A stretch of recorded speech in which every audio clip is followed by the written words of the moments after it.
Amigos, ¿qué tal? Hoy es 04 del 09 del 17. Con ustedes Florentino Corrales, director de temas políticos. Extracción de caletas de las FARC se prorroga hasta el 15 de septiembre. La nueva fecha tiene como fin la extracción de la totalidad de las caletas. No es necesario solicitar la autorización del Consejo de Seguridad de Naciones Unidas en Nueva York, según informó la Oficina del Alto Comisionado para la Paz. Pese a que el plazo de la extracción de caletas de las FARC vencía este viernes, el gobierno y las FARC acordaron hacer una prórroga hasta el próximo 15 de septiembre. De acuerdo con la Oficina del Alto Comisionado para la Paz, para el aplazamiento de la fecha no es necesario solicitar la autorización del Consejo de Seguridad de Nueva York, además de reiterar que la ampliación es solo para continuar la extracción de las caletas. Asimismo, el despacho reiteró que la misión de la ONU es por un año y termina el 25 de septiembre. Así las cosas, el nuevo plazo está dentro del margen de tiempo previsto. Comillas, este ha sido un trabajo muy intenso ante la cantidad reportada por las FARC, cierra comillas, destacó la Oficina del Alto Comisionado para la Paz. Cabe recordar que ayer terminó oficialmente la primera misión especial de Naciones Unidas en Colombia, según acordado entre el gobierno y las FARC el pasado 29 de mayo, cuando las partes definieron que los delegados internacionales y los representantes de guerrilla y gobierno dedicarían el mes de agosto a extraer las caletas restantes. En temas políticos, informe del director. Primer aviso de las FARC. La encuesta Gallup Poll del mes de agosto debe haber puesto las barbas en remojo de la clase política colombiana, porque sin haber nacido, la FARC, Fuerza Armada Revolucionaria del Común, está cosechando los resultados de los escándalos de corrupción que afectan directamente a la clase política tradicional. Tiene este grupo político nacido la semana anterior 2 puntos de favorabilidad por encima de los partidos tradicionales que han explotado la justicia colombiana a más no poder. Tienen 12% mientras estos alcanzan un 10%. Esto es para preocupar a los jefes de los partidos Liberal, Conservador y Unidad Nacional, porque la FARC no ha salido a la plaza pública a hacer proselitismo y ya tiene un ligero respaldo que puede crecer en la medida en que los casos de corrupción que se destapan a diario comprometan mucho más a las dignidades de las altas cortes, magistrados, jueces, funcionarios y otros integrantes de la rama judicial. El sondeo muestra a la Corte Suprema con una desfavorabilidad del 72% y una favorabilidad del 23%, mientras que la Corte Constitucional registra un 63% desfavorable y una favorable del 29%, que dice a las claras cuál es el grado de aceptación que tiene la justicia en los actuales momentos. Y sin tapujos, hay que aceptar que la tarea de convencimiento de unos y otros va a estar como para alquilar balcón, puesto que a diario los medios registran con pelos y señales cómo ha venido actuando nuestra justicia en los últimos tiempos, dentro y fuera de las cárceles, en los juzgados y tribunales. La podredumbre que asfixia no tiene dolientes directos, apenas hay manifestaciones que expresan sorpresas, rasgadura de vestiduras y toda clase de declaraciones de inocencia sin soporte alguno, como tantos casos se conocen y constituyen la más clara afrenta para la rama judicial, sin excepción, porque con el tiempo las evidencias, los soportes y el resultado de las investigaciones dicen todo lo contrario. Afortunadamente, para los condenados y responsables de los delitos juzgados y fallados, la alcahuetería de la casa por cárcel les permite seguir delinquiendo como está comprobado hasta la saciedad, y es algo que se debiera suspender de inmediato para que el condenado pague en las cárceles los delitos cometidos. En temas políticos, este fue el informe del director. Estos son los compromisos del gobierno y el ELN para cese al fuego. Juan Camilo Restrepo, delegado del gobierno, y Pablo Beltrán, representante del ELN, entregaron este lunes en Quito, Ecuador, algunos detalles del Acuerdo de Quito, como fue denominado el Acuerdo de Cese al Fuego bilateral y temporal, pactado por los equipos negociadores en la mesa de diálogos. Comillas, este no es un acuerdo sobre un silenciamiento de los fusiles, es también y sobre todo un acuerdo para ir aliviando las tribulaciones de la sociedad civil, que es la que más duramente recibe los golpes y la pesadumbre de un conflicto de esta índole.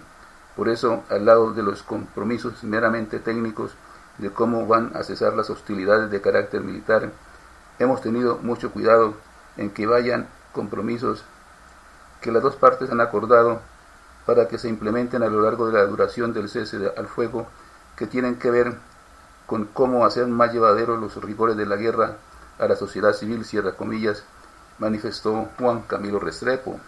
El documento suscrito explica que el cese inicial a partir del 1 de octubre del 2017 finalizará el 9 de enero del 2018. En el Acuerdo de Quito las partes decidieron además extender el trabajo de este ciclo de conversaciones para precisar los aspectos logísticos propios del cese. Comillas, el cuarto ciclo de conversaciones se desarrollará como los anteriores en la ciudad de Quito e iniciará el día lunes 23 de octubre, cierra comillas. Para el jefe del equipo negociador del ELN, Pablo Beltrán, el acuerdo del cese al fuego es una muestra clara de que en Colombia las cosas sí pueden cambiar. Comillas, en el día de la inauguración de la fase de negociaciones, decía que para que llegue la paz a Colombia, todos tenemos que cambiar, y este acuerdo y este hecho es muestra de que sí podemos cambiar, y el cambio es en función de que haya un alivio para la población, que es la que de manera directa recibe los efectos del conflicto. Los compromisos que hemos adquirido van destinados a eso, cierra comillas, aseguró. Juan Camilo Restrepo a su turno explicó cuáles fueron los principales compromisos adquiridos por las partes. Compromisos del gobierno. En el curso de la vigencia del cese al fuego se deben producir una serie de mejoras y reforzamientos a la figura de alertas tempranas para prevenir atentados y asesinatos de líderes sociales y buscar que sean más prontos, expeditos y eficaces los resultados de las investigaciones por esos casos.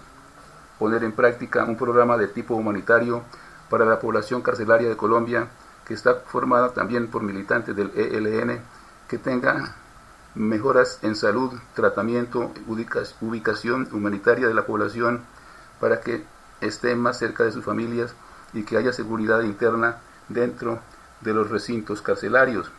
Velar por el cumplimiento y pronta ejecución de la ley expedida recientemente en Colombia, que despenaliza la llamada protesta social. Una vez arranque este proceso del cese al fuego, simultáneamente se dará inicio a un proceso de concertación y de consulta con la ciudadanía, cuya primera expresión serán unas audiencias que van a tener lugar a comienzos del cuarto ciclo de negociaciones. Allí la mesa de negociaciones escuchará opiniones de diferentes estamentos. Compromisos del ELN. Suspender durante el periodo de cese al fuego todo tipo de retenciones involuntarias o secuestro a ciudadanos colombianos o extranjeros. Suspender saboteos sobre infraestructura física, incluidos oleoductos. No habrá enrolamientos de menores. Tampoco habrá implantación de instrumentos explosivos, minas antipersonales que puedan afectar a la población civil. ¿Cómo será la verificación del cese? El Acuerdo de Quito establece que para el cumplimiento del cese al fuego se establecerá un mecanismo integrado por el Gobierno Nacional, el ELN, la ONU y la Iglesia Católica, que funcionará con el doble propósito de prevenir e informar cualquier incidente, y que serán las partes las encargadas de establecer los protocolos para su desarrollo.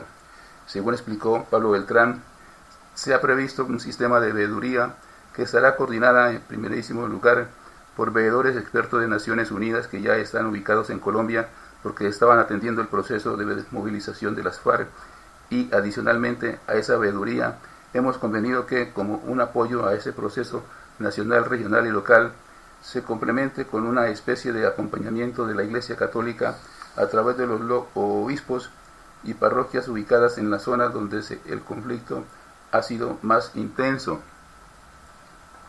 ONU e Iglesia Católica verificarán cese al fuego entre gobierno y ELN. Luego de darse a conocer el Acuerdo de Quito, con el cual se establece un cese bilateral temporal entre las partes desde el 1 de octubre hasta el 12 de enero, se anunció que este tendrá una veeduría que verificará el cumplimiento del mismo. El mecanismo de veeduría y verificación está conformado por 3 instancias. Según lo acordado entre las partes, se establecerá un mecanismo integrado por el Gobierno Nacional, el Ejército de Liberación Nacional ELN, la ONU y la Iglesia Católica, con el fin de hacer una veeduría al cumplimiento del cese.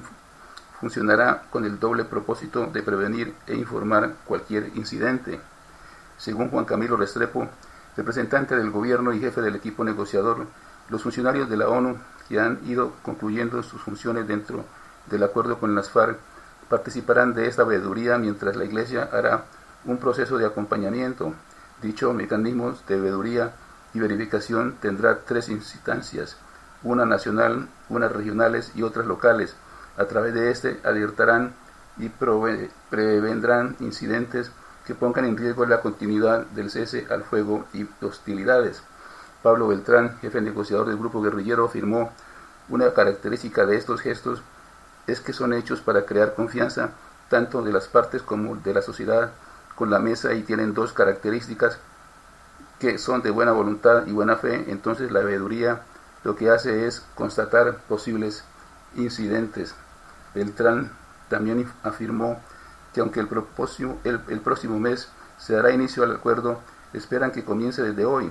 Comillas, si bien está pactado para que inicie el 1 de octubre, la aspiración nuestra es que se rebaje la intensidad al conflicto desde hoy mismo, cierra comillas. El acuerdo logrado incluye también la extensión del ciclo de negociaciones para establecer aspectos logísticos propios del cese, que el 4º ciclo de negociación iniciará el próximo lunes 23 de octubre. Comillas, pronto a Venezuela va a retornar la democracia, cierra comillas, dice Ortega Díaz. Desde México, la fiscal general de Venezuela, Luisa Ortega Díaz, volvió a arremeter contra el régimen de Nicolás Maduro. En entrevista con la W Radio, no solo reiteró sus señalamientos de corrupción contra altos funcionarios chavistas, sino que habló sobre la persecución que padece y que la forzó a exiliarse. Comillas, desde hace algún tiempo yo venía objetando las acciones del gobierno. Enfrentarme a él como lo hice acarrea muchas consecuencias que estoy padeciendo. El régimen se ha ocupado de perseguirme. El fiscal usurpador ocupa su tiempo para perseguirme a mí y a mi familia. Están inventando delitos para privarnos de nuestra libertad, cierra comillas, aseguró, pero advirtió además que ella es solo un caso más en la práctica sistemática de intimidación y presión, sobre todo aquel que disienta de las políticas dictatoriales de Maduro. Comillas, hay mucho miedo en Venezuela. La persecución en mi contra es para que a nadie más se le ocurra hacer esto, cierra comillas. La jurista reiteró sus denuncias contra el empresario barranquillero Alex Saab en la presunta trama de sobornos a altos funcionarios chavistas por parte de la constructora brasileña Odebrecht. La denuncia que yo hice se refiere a las bolsas de alimento que se distribuyen en Venezuela. Son elaboradas en México, que contrata con Venezuela una empresa de Hong Kong y cuyos pagos se hacen, creo que es a través de Antigua y Barbuda. Allí tenemos que en esas empresas aparece como socio Alex Saab, de nacionalidad colombiana. En ese caso, en Venezuela, se violaron los procesos de contratación. Fue una asignación a dedo. Funcionarios venezolanos con particulares de otros países pactaron un contrato fraudulento que generó divisas que se legitimaban afuera. Presumimos que puede haber una relación del presidente Nicolás Maduro en esas contrataciones, agregó. Frente a la pregunta de por qué tardó tanto en denunciar los hechos delictivos de los que he hablado en toda la región, se defendió. Comillas, el régimen no podía permitir las consecuencias de esas acciones que yo venía adelantando desde hace años. Yo vine denunciando muchos hechos desde hace mucho tiempo, hasta que llegó la situación en que el Tribunal Supremo de Justicia prácticamente disolvía a la Asamblea Nacional. Yo no podía permitir que eso siguiera avanzando y así hice objeciones, pero enfrentar al gobierno acarreó esas consecuencias que estoy sufriendo, que me persiguieran. Están construyendo expedientes para enjuiciarme, cierra comillas. También la jurista fue interrogada sobre el hecho de que si bien inició al frente del Ministerio Público en 2007, Maduro, a quien ella se opone ahora, la ratificó en el cargo en 2014. Es decir, a Ortega Díaz le preguntaron si algo cambió en el régimen y en el mandatario desde entonces. Comillas, a mí me ratificó fue la Asamblea Nacional.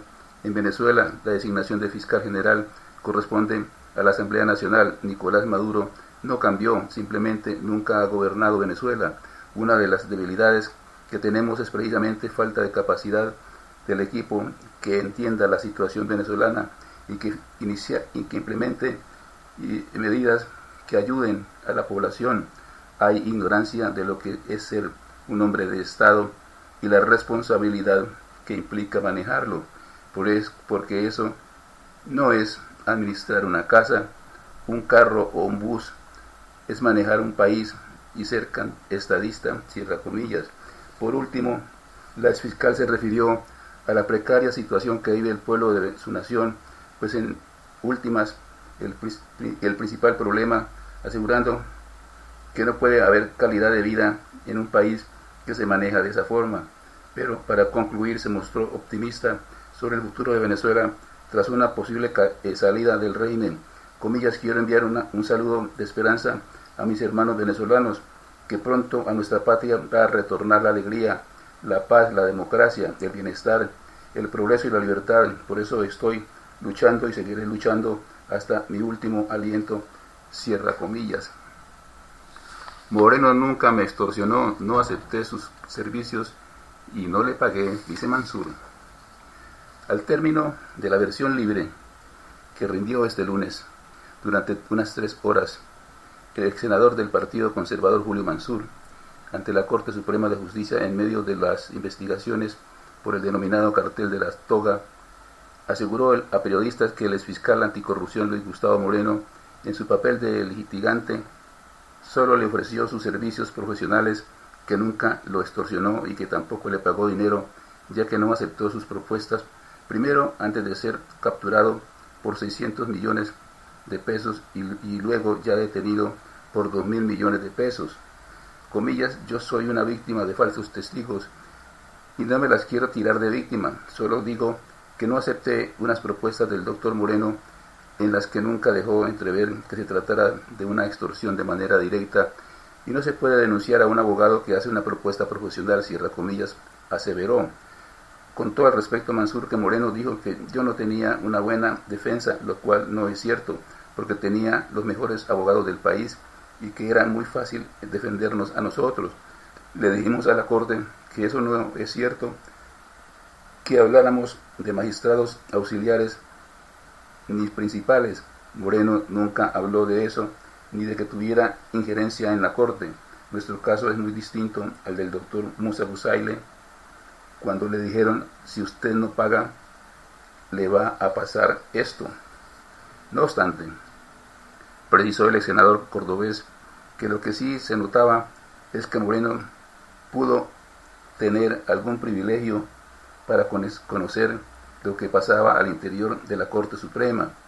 También pudo ser posible que me usaran de puente para llegar a la presa mayor, que era el doctor Besaile. De hecho, aseguró Mansur que no conoce a Moreno y que quien sí lo conocía era su hijo Badid, que fue la persona a través de la cual hizo las propuestas profesionales. Detalló el dirigente conservador. Son dichas propuestas. Comillas, me hablaron de 2 propuestas antes de capturarme. Me dijeron que era inminente mi detención y que si aceptaba sus servicios la podían evitar por 600 millones de pesos. Y luego, cuando me capturan, llegó una oferta de 2.000 millones de pesos a la que también me niego, cierra comillas. Y en ese sentido, reiteró Mansur, no le pagué un peso al doctor Moreno y tan es así que no pagué que me metieron a la cárcel.